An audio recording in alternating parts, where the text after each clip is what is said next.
안녕하세요. 작년에 결혼을 앞두고 있다가 파혼한 20대 후반의 여자입니다. 진행 중이던 소송을 얼마 전 마무리하고 이렇게 사연을 보내봅니다. 파혼한 게 자랑은 아니지만 그래도 다행스럽게 똥물에 발 담그기 전에 빠져나오게 되었네요. 남자친구하고는 2년이라는 연애 끝에 결혼 이야기가 오고 가게 되었습니다. 연애하는 동안에는 크게 문제될 일이 아니었지만 결혼 이야기가 오가게 되니 남자친구가 조금 어려워하는 모습이 보였어요. 그래서 저한테 해야 할 말이 있냐고 걱정스레 물어봤더니 남자친구는 조심스럽게 제게 사실은 자기가 부모님과 사이가 안 좋다는 이야기를 해왔습니다. 이야기를 들어보니 지방 출신인 남자친구는 대학교에 입학할 때쯤 집안 형편이 어려워지면서 남자친구에게 대학교를 포기했으면 좋겠다는 식으로 이야기를 했답니다. 남자친구는 여태까지 힘들게 공부했는데 포기하기 싫다고 해서 짐 싸들고 혼자 서울로 가출하듯 상경해버렸고요. 그러면서 자연스럽게 부모님하고 멀어지게 되었다. 결국엔 영까지 끊은 사이이고 현재도 소식도 모르고 지내고 있다. 뭐 그런 이야기를 했어요. 부모님의 지원이 하나도 없었던 것 치고는 남자친구가 학교도 괜찮은 곳을 나왔고 회사도 좋은 곳을 다니고 있었어서 참 힘든 상황에서도 자수성가 한 사람이구나라는 생각이 들었습니다. 그 사실만으로도 평소에 실없는 소리를 하거나 유치한 장난을 치면서 조금 어른스럽지 못한가도 싶었던 남자친구가 갑자기 달라 보이기도 했어요. 아무튼 그 이야기는 일단 저희 부모님께 먼저 인사드리기 전까지는 좀 더 생각해보자고 했습니다.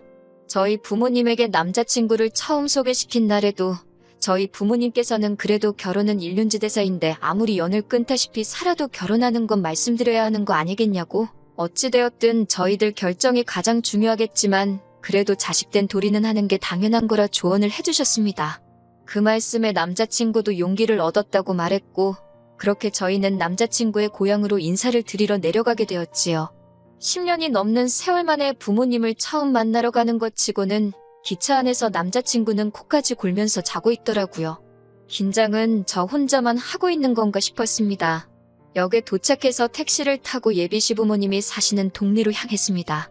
가세가 기울어서 남자친구의 대학 공부조차 포기시켰어야 했다던 말과는 다르게 예비 시부모님은 딱 보기에도 비싸 보이는 좋은 곳에 살고 계셨습니다.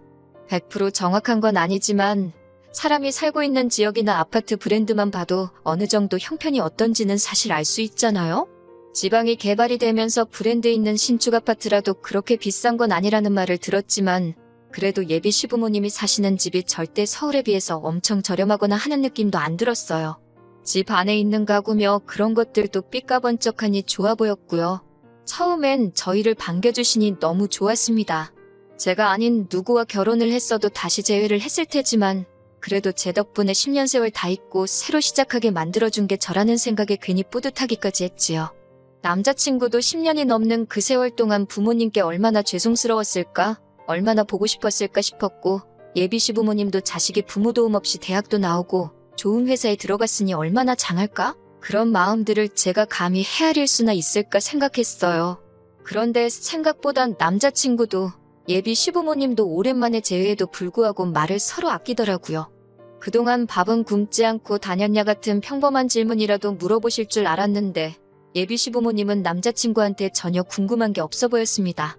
오히려 서먹한 인사가 끝나고는 곧바로 관심은 저에게 쏟아졌고 저보고 회사는 어디 다니느냐, 월급은 얼마나 되느냐부터 저희 부모님은 뭐 하시는지, 집은 자가인지 전세인지, 노후 준비는 다 되셨는지 그런 것만 물어보셨어요. 소위들 말하는 호구조사를 시작하시더라고요. 묻는 질문에 하나씩 대답을 하고 있으면서도 저보다는 10년 넘게 소식도 모르고 지내온 아들이 어떻게 지냈는지가 더 궁금하셨을 텐데 싶어 저도 모르게 옆에 있는 남자친구 눈치를 다 보게 되더라고요. 저희가 당일치기 일정으로 내려온 거지만 아직 결혼 날짜가 잡힌 것도 아니니 급하게 하실 것 없다고 오랜만에 아드님하고 이야기도 나누시고 하시라고 했어요. 제 이야기나 결혼에 관한 이야기는 다음에 또 저희가 와서 천천히 해도 된다고 말씀드렸고요.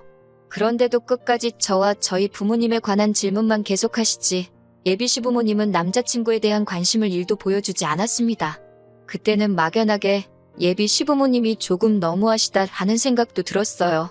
장원급제에서 돌아온 정도는 아니지만 그래도 부모님 지원 없이 혼자 서울살이 하면서 상위권 대학 졸업하고 취직도 남들 들어가고 싶어도 못 들어갈 만한 괜찮은 직장까지 잡은 데다가 비슷한 조건에 어디 하나 모자라지 않는 여자를 며느리 될 사람이라고 데려갔는데 기뻐하시기는커녕 너무 시큰둥하신 게 아니었나 싶었거든요. 그런데 집으로 돌아오는 기차 안에서도 남자친구는 기분 나빠하는 기색 하나 보이지 않았습니다. 오랜만에 만난 부모님인데 서운하지 않냐고 했더니 그런 게 가족 아니겠냐고 하면서 언제 보든 똑같은 게 좋은 거라며 그날 일을 대수롭지 않게 생각하더라고요. 아무리 무소식이 희소식이라지만 연락 없이 지낸 세월이 몇 년인데 남자친구야 부모님께 반항하고 집을 나가버린 거니 두 분께 면목이 없어서 그 자리에서 조용히 있고 그랬다 쳐도 예비 시부모님이 그러시는 건 이해가 되지 않았어요. 아무튼 그렇게 시댁에도 한 번 더 내려가서 이 인사를 드렸는데 두 번째에도 똑같이 아들 걱정은 많이 안 하시더라고요. 남자친구 말로는 첫 방문 이후로 전화도 자주 드리고 할 말은 전화로 거의 다 했다는데 저희 어머니는 제 남동생이 군대 가서 첫 휴가 나왔을 때도 아들이 좋아하는 거, 아들이 잘 먹는 거에서 아주 상다리가 휘어지게 차려놓으셨거든요. 동생은 친구랑 술 먹을 거라고 집에서 밥 안 먹는다고 밖에 나가버리면 어머니가 부모 마음도 모른다고 하면서 엄청 서운해하셨고요. 가풍이 집안마다 다 다르기는 하지만 그래도 저로서는 조금 이해할 수 없는 모습이었습니다. 그래도 남자친구가 저 사이에 그다지 큰 문제도 없었고 결혼 준비는 차차 진행되고 있었지요. 그러던 중 어느 하루였습니다. 결혼할 때 가장 큰 비용이 들어가는 것이 신혼집이니만큼 돈 이야기를 하지 않을 수 없었습니다. 사실 남자친구가 먼저 말을 꺼내줬으면 했는데 다른 건 몰라도 그 부분에서만큼은 말을 아끼고 아무 말도 안 하더라고요. 제가 시집 가려고 모은 건 아니지만 어쨌든 저에게는 6천만 원 정도의 저금이 있었고 저희 부모님께서도 이미 오래전부터 제가 시집을 간다고 하면 2억을 보태주시기로 하셨어요. 그 이야기를 꺼냈고 조심스럽게 남자친구한테도 신혼집에 대해서 어떻게 생각하냐고 물어봤습니다. 다행스럽게도 남자친구도 모아놓은 돈이 저랑 비슷했고 생각보다 훨씬 적었지만 20살 때부터 대학이고 생활비고 다 혼자 힘으로 해야 했으니 말 못할 만한 사용처가 있었을 거라 생각하고 긴 이야기는 하지 않았습니다. 둘이 모은 돈을 합치고 저희에서 도와주시는 부분의 시댁에서도 어느 정도 비슷하게 맞춰주시면 대출 없이도 신혼집을 마련할 수 있겠더라고요. 그런데 남자친구가 시댁에서 지원금을 받아오기가 조금 그렇다는 겁니다. 인사드렸을 때 필요한 게 있으면 말하라고 하셨기 때문에 예비 시부모님께서 못 도와주시는 상황은 아니구나 생각했는데 남자친구가 반대를 한 거예요. 이렇게 부모님과 다시 연락을 하게 되었는데 결혼한다고 해놓고 지원금을 달라고 하면 자기 부모님께서 저랑 자기를 뭘로 생각하겠냐고 하는 겁니다. 그게 무슨 말이냐고 물었더니 저보고 생각을 해보라고 합니다. 자기가 부모님과 연락을 끊고 산 세월이 몇 년인지나 아냐면서요. 군대 갔을 때 휴가를 나와도 자기는 갈 곳이 없어서 어디 가지도 못하고 부대 근처 찜질방에서 휴가를 보내다 왔었다고요. 그렇게 절박해도 부모님께 찾아간 적 한 번 없었는데 결혼한다고 이렇게 부모님을 찾아뵈면 자기 부모님이 결혼하는데 돈 필요하니까 10년간 강간무소식이다가 이렇게 찾아왔구나 생각을 하실 거라는 거예요. 그리고 자기 부모님이 저도 이상하게 볼 거랍니다. 돈에 환장한 사람 정도로 보시겠지 않냐는 거예요. 솔직히 남자친구 말이 비하기 심하기는 했지만 한편으로는 남자친구의 입장도 이해가 가기는 했습니다. 그 긴 세월 동안 연락 없이 지내다가 결혼 직전에 두어 번 찾아뵌 게 전부인데 이제 결혼을 해야 되니 신혼집 구하게 목돈을 내놓으라고 하면 100%는 아니더라도 생각하지도 못한 오해가 생길 수도 있다는 생각이 들었어요. 하지만 또 그만큼 신혼집에 들어가는 비용이 앞으로 저희 미래에 있어서도 큰 비중을 차지하고 영향력이 있을 테니 계산기를 두드려봐야만 했습니다. 솔직히 남자친구 직장이나 제 직장이 좋은 곳이라서 대출을 받는다 치면 예비시댁 쪽에 지원이 없더라도 충분히 시작을 할 수 있는 계산이 섰어요. 당장 이자로 돈이 더 빠져나가겠지만 남자친구나 남자친구의 부모님에게 평생에 남을 상처를 줄 수도 있다는 생각을 하니 그 돈을 받아도 받는 게 아니겠구나 하는 생각이 들더라고요. 대신 저도 여태껏 부모님 도움 없이도 저렇게 자리를 잡은 남자친구를 봐서 큰 결심을 하나 하게 되었습니다. 부모님께 지원받기로 했던 2억을 포기하기로 한 거예요. 이미 여태까지 제 뒷바라지 해주시고 대학 공부며 자취생활비며 여러 가지 비용을 다 내주셨기에 이미 제가 충분히 받을 만큼 받은 게 아닌가 하는 생각이 들었어요. 남자친구처럼 아무 도움 없이도 자리 잡는 사람이 있는데 저도 언제까지 계속 부모님 품에서 지원받고 부모님께 기대고 살 수만은 없다는 생각이 들었습니다. 그래서 부모님께 먼저 결혼식 할 때 해주시기로 한 돈은 안 받는다고 말씀드렸어요. 부모님께서는 이미 당신들 노후 준비도 다 되어 있고 애초에 저랑 동생 결혼할 때 똑같이 해주려고 따로 만들어 놓은 돈이니까 부담 갖지 말라고 하셨지만 거절했습니다. 저희 부모님께서는 저를 몇 번이나 더 설득하셨지만 결국 알겠다고 하셨고 대신 나중에라도 저희가 힘들면 언제라도 그 돈은 제 거나 마찬가지니 말을 하라고 하셨어요. 하시는 말씀이 나중에 시부모님 되실 분들도 남편하고 완전히 화해를 하고 마음을 열면 그때라도 혹시 말을 먼저 꺼내지 않아도 주시지 않겠냐고 하면서 그렇게 된다면 저희 부모님도 그때는 제가 달란 말 없이도 그냥 주겠다고 하시면서요. 그 돈이 없으면 이자가 얼마나 들어가고 계산기 두드리면서 걱정했는데 오히려 이렇게 한번 질러놓고 보니 마음이 후련하더라고요. 그리고 이 사실을 남자친구에게 가서도 말했습니다. 남자친구도 저한테 잘했다고 말해줄 줄 알았는데 굉장히 기분 나빠하더라고요. 그렇다고 주신다는 돈을 안 받으면 어떡하냐고요. 그러니 그때부터는 저도 살짝 기분이 나빠지기 시작했습니다. 남자친구는 자기 부모님 도움 없이 잘한 걸 놀리는 거냐고 저보고 배가 불러서 똥인지 된장인지도 구분을 못한다고 성질을 부리더라고요. 남자친구 말이 이해가 안 되는 건 아니었지만 저도 똑같이 자식이고 어차피 남자친구도 한 푼도 지원 못 받을 거. 저랑 남자친구랑 모아놓은 금액이 똑같은 김에 반반 결혼하고 둘이 아무 도움도 받지 않고 시작해보자는데 그걸 그렇게 기분 나쁘게 받아들일 필요가 있나 싶었어요. 그래도 제 고집을 어떻게 이겼겠어요. 남자친구도 결국에는 백기를 들고 제가 하고 싶은 대로 하자고 하게 되었지요. 아무튼 그 이후로 남자친구와 서로 회사를 통해서 대출을 받기로 했어요. 남자친구가 받아오는 대출이 늦어져서 일단 급한 대로 제 대출금과 저희 부모님이 주시기로 했던 그 돈을 합쳐서 아파트를 구하게 되었고요. 신혼집도 해결됐고 이젠 정말 결혼식만 앞두고 있는 상황이었습니다. 그런데 남자친구가 난데없이 한 번도 나누지 않았던 이야기를 꺼내는 거 아니겠어요? 정말 상상도 하지 못한 이야기에 어이가 없어서 결혼에 대해서 한 번 더 심각하게 고민을 해야 하는 것까지 생각을 했었습니다. 난데없이 남자친구는 이제 결혼을 하면 자기 월급에서 200만 원씩은 부모님께 드려야겠다는 거예요. 10년이 넘도록 속을 썩여왔는데 이제 결혼도 하고 자리를 잡으니 그동안 못했던 만큼의 효도를 하고 싶다는 거예요. 그게 난데없이 무슨 말이냐 따졌습니다. 효도하고 싶은 마음이야 알지만 우리 지금 빚을 얼마를 지고 결혼하는 건지나 아냐고 한 달에 이자로 나가는 돈이 얼마인지 알고 그 금액을 드리느냐고 따졌어요. 한 달에 20만 원씩 드리는 거면 몰라도 그 10배를 드린다니 어이가 없었죠. 심지어 그 돈이면 남자친구가 받는 월급의 절반 정도가 되는 돈이고 거기서 생활비와 대출이자를 제외하면 남는 돈이 한 푼도 없는 상황이었으니까요. 그리고 결혼할 때 받는 것도 없지 않느냐고 따졌더니 꼭 받는 게 있어야만 효도를 해야 하는 거냐면서 저보고 너무 독하고 박하다고 하는 겁니다. 그래서 남자친구한테 현실을 알려줘야겠다고 생각했어요. 당신이 당신 부모님께 그 돈을 꼭 줘야겠다면 나도 같은 액수를 부모님께 드리겠다고 말했습니다. 진짜로 드릴 생각이 있던 건 아니고 남자친구가 실제로 저희가 둘이 합쳐 한 달에 정확하게 얼마를 버는지를 알고 대출이자나 여러 가지 고정적으로 나가게 되는 지출이 얼마고 생활비와 적금으로 나갈 돈 얼마에서 총 얼마가 남는지 알려주고 싶었어요. 그리고 그걸 알려줌으로 인해서 자기가 지금 부모님께 돈을 드리겠다는 게 얼마나 어이없는 말인지 알려주려고 했던 겁니다. 그런데 남자친구는 어이가 없다는 듯한 표정으로 제가 저희 부모님한테 돈을 주는 게 말이나 되냐는 겁니다. 너가 주는 건 되고 내가 주는 건 안 되냐 했더니 저희 부모님이 지원해 주시기로 했던 돈 2억을 안 받기로 했으니 따지고 보면 우리가 저희 부모님한테 2억을 드린 거나 마찬가지인 셈 아니냐고 하더군요.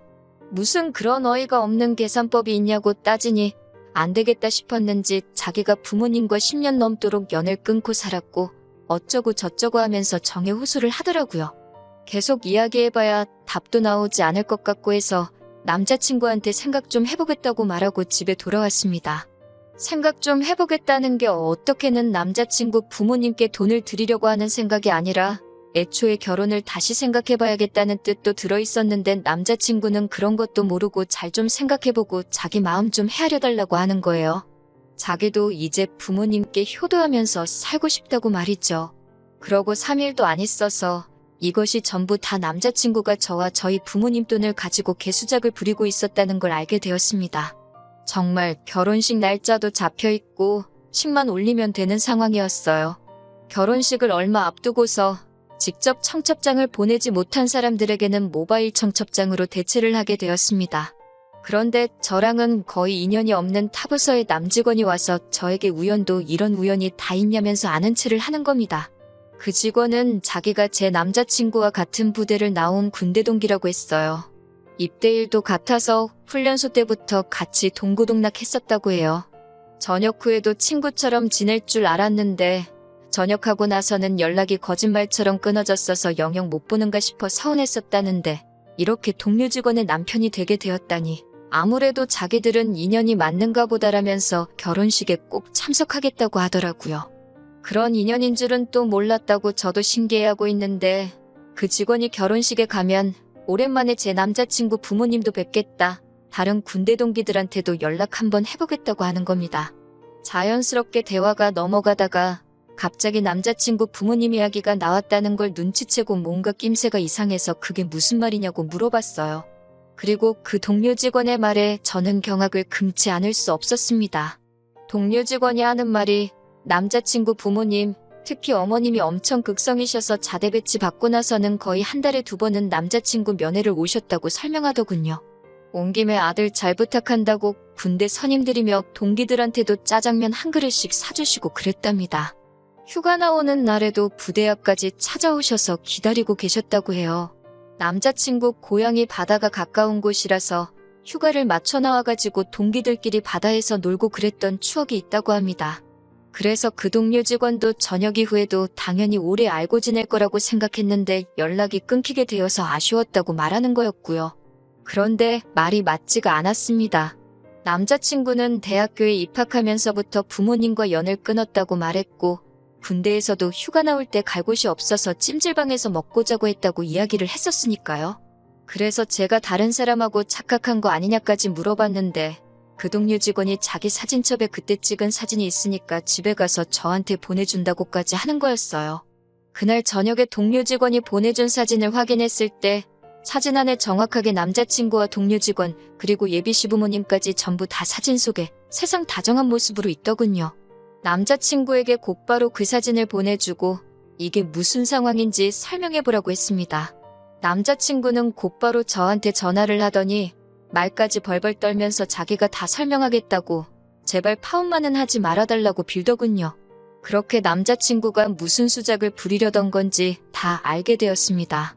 자기 부모님 형편이 어려워졌다는 것도 뻥이고 연을 끊고 지낸 것조차 다 거짓말이었던 거죠.